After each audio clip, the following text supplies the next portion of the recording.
الحمدللہ رب العالمین والصلاۃ والسلام علی رسولہ محمد وآلہ اجمعین، اما بعد۔ اللہم صلی علی محمد وعلی آل محمد عدد خلقک ورضا نفسک وزنۃ عرشک ومداد کلماتک۔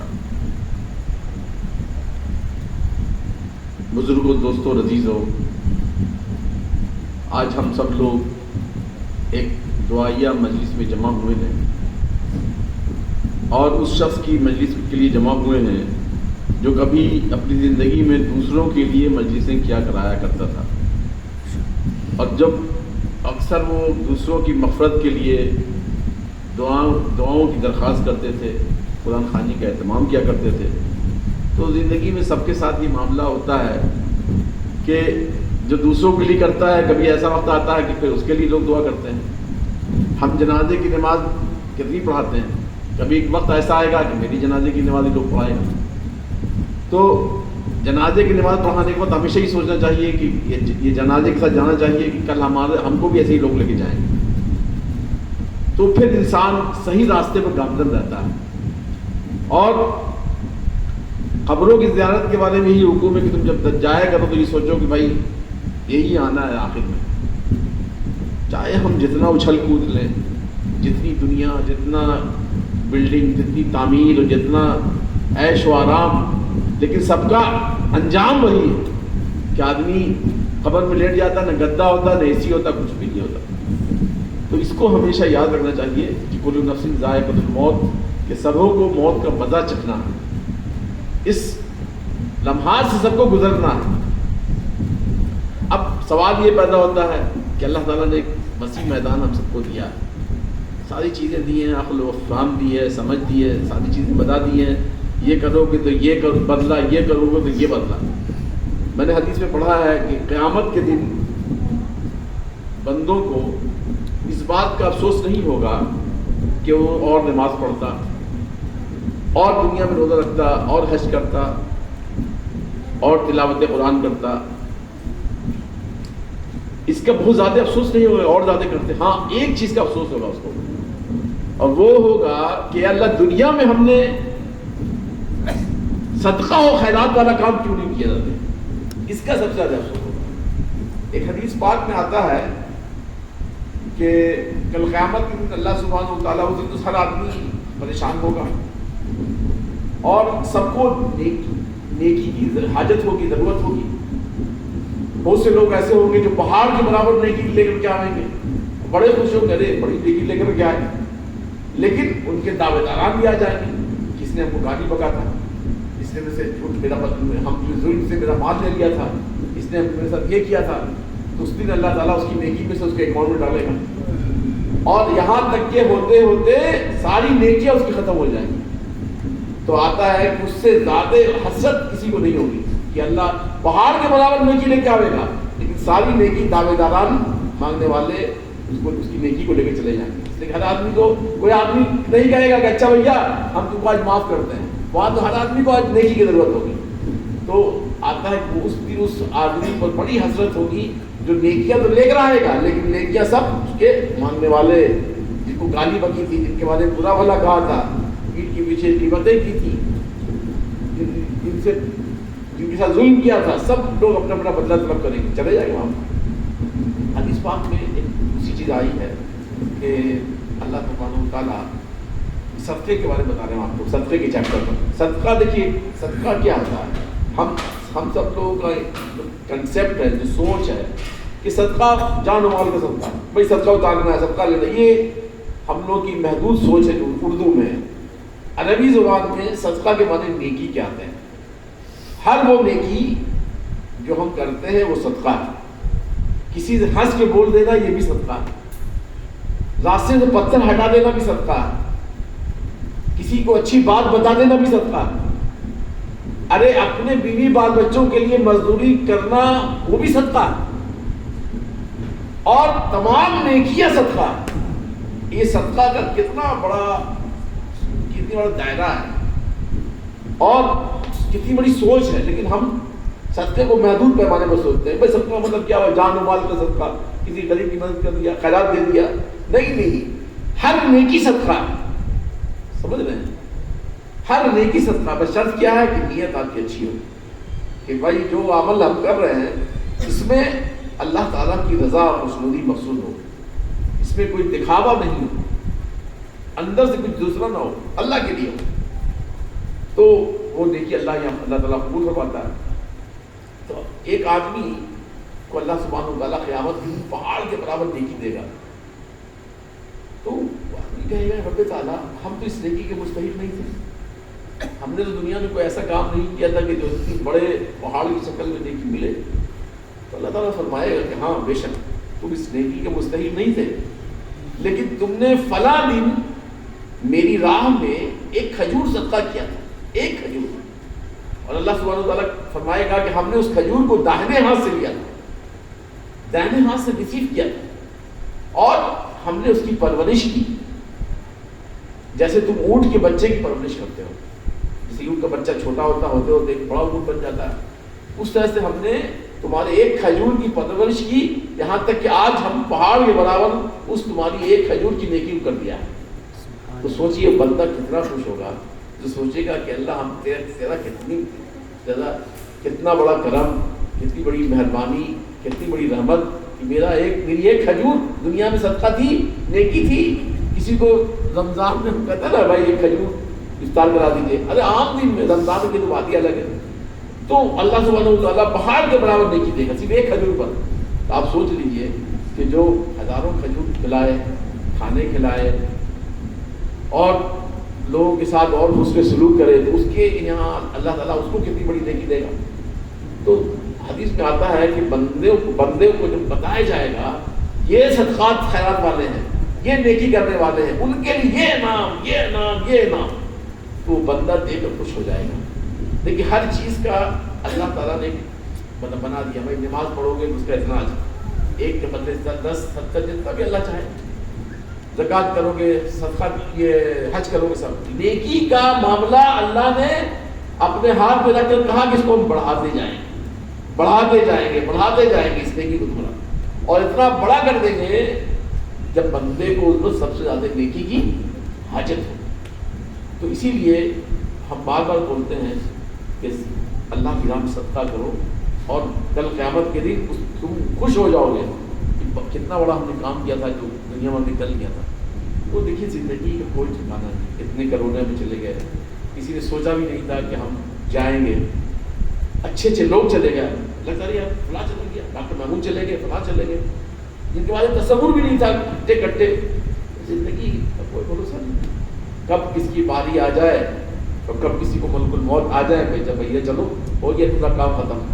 تو اللہ تعالیٰ نے ہم کو ایک موقع دیا، ہمارے پاس چانس ہے۔ ہم جب بھی کسی کی نماز جنازہ پڑھاتے ہیں تو یہ سوچتے ہیں کہ یہ آدمی اگر چاہے کہ ایک بار درود پڑھ لیں، کسی کو 1 روپیہ دے دیں، کچھ اچھا کام کر دیں، تو اب اس کے لیے وقت ختم ہو چکا، نامہ اعمال کو لپیٹ دیا گیا، اب چاہنے کے باوجود بھی کچھ نہیں کر سکتا۔ ہاں اس کے عزیز و اقارب بال بچے اگر لائق ہیں تو اپنے ماں باپ کی طرف سے صدقہ جاریہ کریں گے، جس کا ثواب اس کو ملے گا۔ کتنے ایسے خوش نصیب ہوتے ہیں جن کے بال بچے لائق ہوتے ہیں کہ اپنے ماں باپ کے لیے بھی صدقہ جاریہ کرتے رہتے ہیں، بہت خوش نصیب ہے وہ لوگ۔ بہرحال تو ہم کو اپنے لیے جو آدمی نہ کر سکا تو بال بچے سے کیا امید رکھیں؟ پہلے تو خود آپ اپنے لیے کیجیے، اور بال بچے اگر حل ہو گئے تو سبحان اللہ۔ تو دوست تو کہنا یہ ہے کہ صدقات، خیرات، نیکیاں یہ کل کو کام آتی ہیں، اور صدقہ جو ہے ڈھال ہے جو آپ کو تکلیف سے، پریشانیوں سے، آفات سے، بلا سے روکتی ہے۔ دنیاوی فائدہ اس کا یہ ہے، ہر آفات سے روکتی ہے، اور آخرت میں جو انعام ہے وہ ہے۔ تو ہم ان لوگوں کے اندر دیکھیے انسان جو ہے نا، یہ خامیوں اور خوبیوں کے مجموعے کا نام انسان ہے، اور انسان کے ساتھ اس کا نفس بھی لگا ہوا ہے، اور ہم سب کے اندر ایک اللہ نے ایک چیز رکھا ہے کہ ہم لوگ تعریف پسند بھی ہوتے ہیں، غصے بھی ہوتے ہیں، ریئیکٹ بھی کرتے ہیں، کیونکہ انسان کا نفس جو ہوتا ہے نا ہمیشہ یہ چاہتا ہے کہ اس کی تعریف کی جائے، نفس کی یہ خواہش ہوتی ہے جو کام کرے اس کی تعریف۔ تو مدح و ذم جو اللہ والے لوگ ہوتے ہیں مخدوم جہاں فرماتے ہیں کہ ان کا یہ حال ہوتا ہے کہ تعریف کیجیے یا مذمت کیجیے فرق نہیں پڑتا ہے. وہ ان کی نظر یہ ہوتی ہے کہ جس کے لیے کر رہے ہیں اس کی یہاں تعریف ہے کہ نہیں. مظفر بلخی رحمۃ اللہ علیہ کو مخدوم جہاں لکھتے ہیں مکتوبات وسط و حشر میں کہ اے میرے بھائی مظفر، قابل تعریف تو وہ ہے، قابل عزت تو وہ ہے جو اللہ کے یہاں قابل عزت قابل تعریف، اور قابل مذمت تو وہ ہے دنیا ہزار جس کی برائی کرے، دنیا ہزار جس کی مذمت کرے کرتی رہے، اللہ کے یہاں جو قابل عزت ہے وہی عزت والا ہے. تو فرماتے ہیں کہ اے مظفر، ساری دنیا مخالف ہو جائے تو کیا فرق پڑتا ہے، وہ تمہارے ساتھ ہونا چاہیے. تو پتہ ہی چلا کہ مدح و ذم اللہ والوں کے لیے فرق نہیں پڑتا، ان کا مطمع نظر، ان کا ٹارگیٹ، ان کا مقصود رب تعالیٰ کی رضا ہوتا ہے. تو ہم سب کی فطرت ہوتا ہے، مزاج ہوتا ہے، نفس ہوتا ہے، خواہش ہوتی ہے بھائی کام کر رہے ہیں، جس کے لیے کر رہے ہیں وہ خوش ہے کہ نہیں ہے، سمجھا. تو وہ انسان چاہتا ہے کہ ہم آپ کے ساتھ کریں تو آپ بھی میرے ساتھ کیجیے. حل جزاء الاحسان الا الاحسان، احسان کا بدلہ احسان ہے.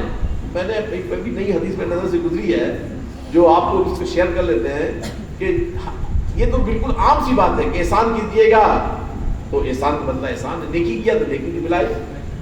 تو حدیث میں آتا ہے کہ کل قیامت کے دن جس نے نیکی کی اس کے بدلے میں نیکی کی، اور کوالٹی یہ ہے کہ جس نے نیکی کی اس کے بدلے میں اس کی برائی کی گئی. جس نے سختی کی کسی کے ساتھ، میرے ساتھ جیسے کسی نے سختی کی اور ہم نے اس کے ساتھ اس پہ سلوک کیا، کس نے میری برائی کی اور ہم نے اس کی تعریف کیا، کسی نے میرے خلاف سازشیں کی اور ہم نے اس کے ساتھ اچھا سلوک کیا، تو اللہ تعالیٰ ایسے لوگوں کو بلائے گا قیامت میں. کہاں ہیں وہ لوگ احسان کرنے والے؟ یہ اللہ کے نظر میں احسان کرنے والے لوگ ہیں کہ نفس و خواہش کرتا ہے نا کہ ہم آپ کے ساتھ اچھا کریں تو آپ بھی میرے ساتھ اچھا کیجیے. تو فرمان یہ تو اللہ کا بدلہ ہو گیا، یہ نیکی تھوڑی ہوئی کیا ہم اچھا کیا تو آپ بھی اچھا کیا. ارے نیکی کی کوالٹی یہ ہے کہ تم برائی کرو ہم بھلائی کریں. خواجہ نظام الدین اولیاء رحمۃ اللہ علیہ ایک شخص کے جنازے میں شریک ہوئے. تو ایک آدمی نے کہا کہ حضرت یہ تو ہمیشہ آپ کو برا بھلا کہتا تھا، آپ اس کے جنازے میں شریک ہو کر کے اس کے لیے دعا کر رہے ہیں. کہ بھائی یہ اس کا کام ہے، میرا کام تو دعا کرنا ہے، اور آج اس وقت اس شخص کو دعا کی زیادہ ضرورت ہے. تو صوفیہ یہ سوچتے تھے کہ بھائی وہ جو اس سے جو بن پڑا نہیں جانتا تھا، علم نہیں تھا، شیطان کے بہکاوے میں آ گیا، نفس کے بہکاوے میں آ گیا، وہ برائی کر بیٹھا. لیکن ہم تو جانتے ہیں کہ حقیقت کیا ہے، وہ اللہ کیا اس کو جانا ہے. ابھی آزمائش کے مرحلے سے گزرنا ہے، ان کے نکیر آئیں گے، سوال و جواب کے پروسیس ہے اس کے ساتھ. تو رحمت للعالمین کا صدقہ یہ ہے کہ اس کے ساتھ اس پہ سلوک کیا جائے. دیکھیے اللہ تعالیٰ بندوں کو حکم دیتا ہے جو ہم ہر جمعے میں پڑھتے ہیں کہ ایمان والو، اللہ تعالیٰ حکم دیتا ہے تم کو کہ یامر بالعدل والاحسان، احسان کرو اور عدل کرو، انصاف کرو لوگوں کے درمیان، بال بچوں کے درمیان بھی، گھر والوں کے درمیان بھی، رشتہ داروں کے درمیان بھی، عام لوگوں کے درمیان انصاف کرو. یہ ہم کو اللہ نے حکم دیا. قیامت میں اللہ تعالیٰ احکم الحاکمین ہوگا، سب سے بڑا انصاف کرنے والا ہوگا، اور ایک ایک چیز کا حساب لے گا، ایک ایک چیز کا حساب ہوگا. اللہ تعالیٰ نے فرمایا کیوں ذرا برابر بھی نیکی کرو گے وہ بھی دیکھ لو گے، ذرا برابر برائی کرو گے وہ بھی دیکھ لو گے. مطلب اگر تم نے چھوٹی سی بھی برائی کی ہے تو اس کو بھی بدلہ ملے گا، اور اگر چھوٹی سی بھی نیکی کی ہے تو بھی دیکھ لو گے. ہم ہر چیز کا حساب کریں گے. لیکن اگر کوئی شخص اللہ سے یہ امید رکھ جاتا ہے کہ ہم انصاف چاہتے ہیں، اللہ ہم تیری بارگاہ میں انصاف چاہتے ہیں، انصاف سے فیصلہ کر دیں، تو دوستو کوئی بھی ایک آدمی ٹک نہیں سکے گا. ہم کو تو بڑا یہ ہے کہ بھائی اتنی نمازیں پڑھی زندگی میں، اتنے حج کیے صاحب، اتنی قرآن پڑھی، اتنا روزہ رکھا. دیکھیے آپ جاتے ہیں نا ایئرپورٹ پر تو اسکیننگ ہوتی ہے کہ آپ کے سوٹ کیس میں کیا ہے. اب تو کھول کے نہیں دیکھا جاتا، اب تو اسکیننگ ہوتی ہے، سامنے اسکرین پہ آ جاتا ہے کہ اس کے سوٹ کیس میں کیا ہے.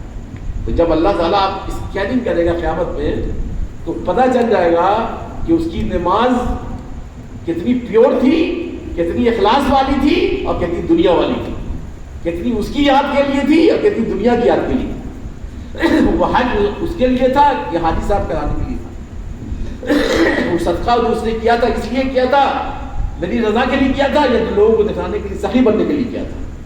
اس نے تقریر کی تھی، وعظ کیا تھا، نصیحت کیا تھا، دنیا میں بہت بڑا واعظ بننے کے لیے کیا تھا، عالم بننے کے لیے کیا تھا، یہ اس لیے کیا تھا کہ میری بات سے کوئی بندہ خوش ہو جائے، کسی کی اصلاح ہو جائے، کسی کی زندگی میں تبدیلی پیدا ہو جائے، اس لحاظ سے کیا تھا۔ تو معلوم ہوا ہم جس کے اوپر غرہ ہیں، ہم جس سے بڑی امیدیں وابستہ لگائے ہوئے ہیں کہ بھائی یہ نیکی ہم لے کے جا رہے ہیں اللہ کیا، یہ ہم کو کام آئے گی، جب اسکیننگ ہوگی میرے بھائی تو ایک بھی آدمی ٹھہر نہیں پائے گا اور معاملہ چلا جائے گا زیرو پر۔ اب تو لگے گا یا اللہ ہم تو کچھ لے ہی نہیں آئے دنیا سے، سب تو ہوا ہو گیا جس پر ہم نے بھروسہ کیا تھا۔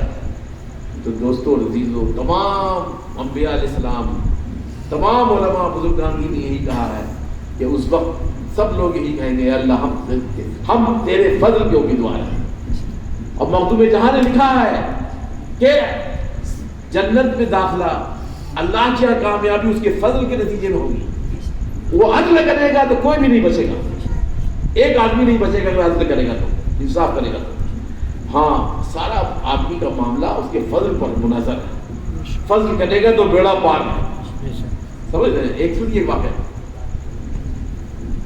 ایک شخص تھے جو نانبائی سے روٹی بیچتے تھے، روٹی بنتی روٹی بیچتے تھے، تو لوگ آتے اور ان کو اچھا درہم بھی دیتے، اور کچھ لوگ آتے جو کھوٹا درہم نقلی نوٹ دیتے، اور ویسے دیکھتے مسکراتے رکھ لیتے اور روٹی دے دیتے۔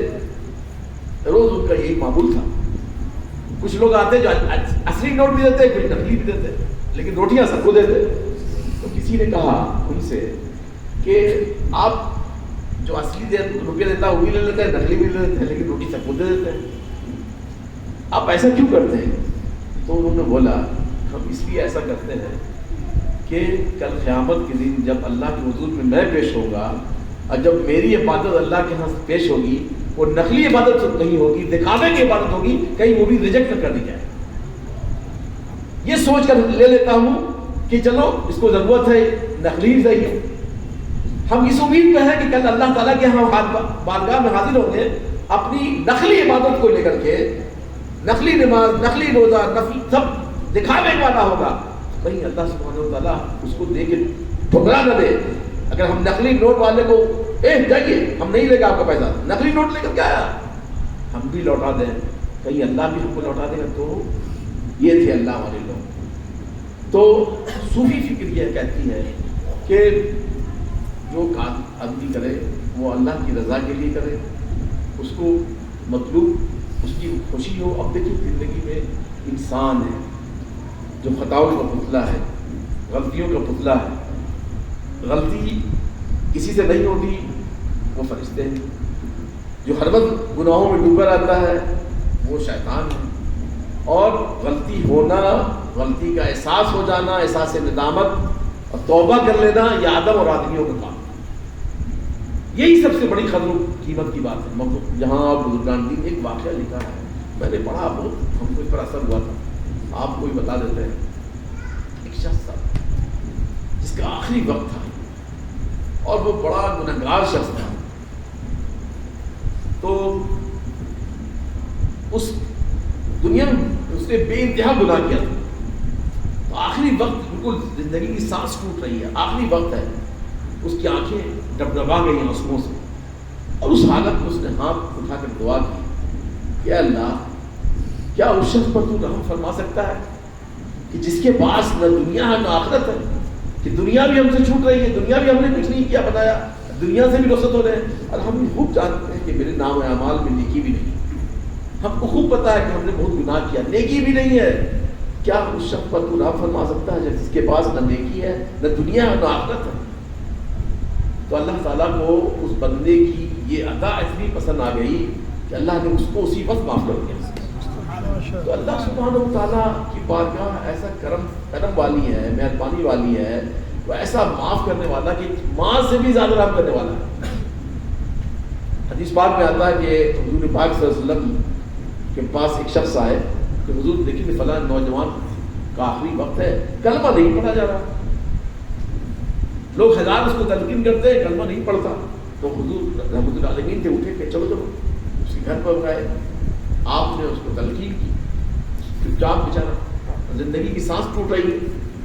باہر نکلے، آپ نے اس کی ماں کو بلایا، آپ نے کہا کہ تو اس سے ناراض ہے؟ اس نے کہا ہاں میں ناراض ہوں. کہا معاف کر دے. کہا نہیں معاف کروں گی.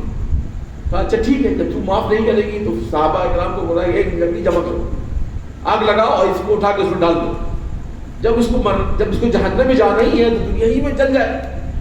اب ماں کو سنائے حضور اس کو آگ لگے گی، اے اللہ کے رسول ہم معاف کرتے، میرے بچہ کو آگ لگ جائے گی دنیا میں. تو کہا کہ اگر تو معاف نہیں کرتی ہے تو قیامت میں یہ ہمیشہ جہنم میں جلتا رہے گا.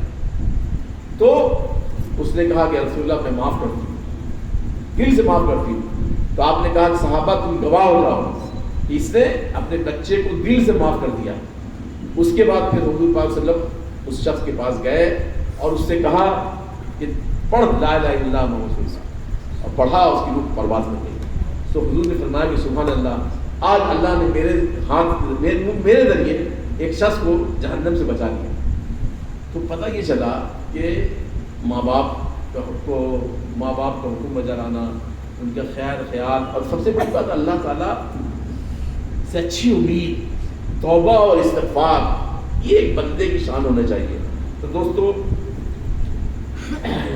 انسان زندگی میں بہت ساری غلطیاں کرتا ہے. ہم سب کو کوئی ایسا آدمی یہاں پتہ نہیں ہے، میرے نظر میں ہر آدمی ایسا ہے جس سے دنیا میں بہت غلطیاں ہوئی ہیں، ہوتی رہتی ہیں. جب سے زندگی باقی ہے کوئی دعویٰ نہیں کر سکتا کہ صاحب حضور کا دھلا ہوا ہے. نفس بھی ہے، ہمارے ساتھ لگا ہوا شیطان بھی ہے، دنیا کی محبت بھی ہے. اس میں کوئی بچ جائے تو پر اللہ کی رحمت ہے. تو غلطیوں کا احساس ہونا اور ندامت ہونا، توبہ کر لینا. ہم جہاں فرماتے ہیں کہ سب سے اچھا انسان وہ ہے، سب سے اچھا گناہ گار وہ جو توبہ کر لے. تو حامد بابو جہاں تک ہم نے دیکھا، انہوں نے اپنے جانتے جس سے بھی ہو سکا خوب صدقات و خیرات کیے، لوگوں کی مدد کی، اور انہوں نے ہم سے بھی یہی کہا کہ بھائی یہاں لوگوں کی تعلیم کے لیے کام کر دیں، غریب بچوں کی تعلیم تربیت. شاید ہم اگر کسی کو 1000 روپیہ بانٹیں تو اس سے کوئی فائدہ نہیں ہوتا، بلکہ اس کو اگر پڑھا دیں، کل وہ بڑا ہو جائے گا، لائق ہو جائے گا، تو اپنے پیر پر کھڑا ہو کر زندگی گزار لے گا. تو ان کی بات آپ کو بڑی اچھی لگی. تو آدمی چلا جاتا ہے لیکن بہت سی یادیں اپنی چھوڑ جاتا ہے، اور یہی نیکیاں ہیں جو اس کے بعد اس کو قیامت میں ملتی رہتی ہیں. تو آج ہم ان کو خراج تحسین پیش کر رہے ہیں. اللہ اس کے رسول کا حکم بھی ہے کہ تعزیت کرنا چاہیے، اور جو گزرے ہوئے شخص ہیں اس کی اچھائیوں کے ساتھ اس کو یاد کرنا چاہیے. اور حکم یہی ہے کہ اس کی جو غلطیاں ہیں اس کا ذکر نہیں کرنا چاہیے، بلکہ اس کی غلطیوں کا معاملہ اس کے رب کے ساتھ ہے. اور ہم سب کی بھی غلطیاں کا معاملہ میرے رب کے ساتھ ہے. ہم سب اپنے رب سے امید رکھتے ہیں کہ اللہ تعالیٰ ہم سب کو بھی گناہوں کو معاف فرمائے، اور ہماری جو نیکیاں ہیں اللہ تعالیٰ اس کو قبول فرمائے. تو انہوں نے جو اچھائیاں کی ہیں، ہم سب اللہ تعالیٰ سے دعا کرتے ہیں کہ اللہ تعالیٰ ان کو قبول فرما لے، اور ان پر بہترین اجر عطا فرمائے، اور اللہ تعالیٰ ان کو آخرت میں بہترین بدلہ اور صلہ عطا فرمائے. اور جو جذبہ تھا ان کے اندر، وہ جذبہ ہم لوگوں کو بھی عطا فرمائے، کام کرنے کا جذبہ اور کام میں لگے رہنے کا جذبہ. ان کے اندر ایک چیز اور بھی تھی کہ جانتے تھے کہ بہت سے لوگ ان کو پسند نہیں کرتے، پھر بھی وہ اس کے ساتھ اس سے سلوک کرنے کی کوشش کرتے تھے. تو یہ سب چیزیں سیکھنے کی چیزیں ہیں کہ ہم اپنے نفس کے لیے نہیں کریں. اپنا کام ہے، اپنا تو کام ہے کہ جلاتے چلو چراغ، رستے میں خواب دوست کے دشمن کے گھر ملے. اپنا کام ہے، ہم کو اپنا کام کرتے رہنا ہے. اللہ تعالیٰ ان کی قبر کو وسیع فرما دے، ان کو جنت الفردوس میں جگہ عطا فرمائے. اور خانقاہ معظم ان کو خراج تحسین پیش کرتی ہے مخدوم جان کی کہ اللہ تعالیٰ ان پر بھی، ان کے عزیز و اقارب پر بھی، ان کے بال بچوں پر بھی اپنے رحم و کرم کی بارش فرمائے.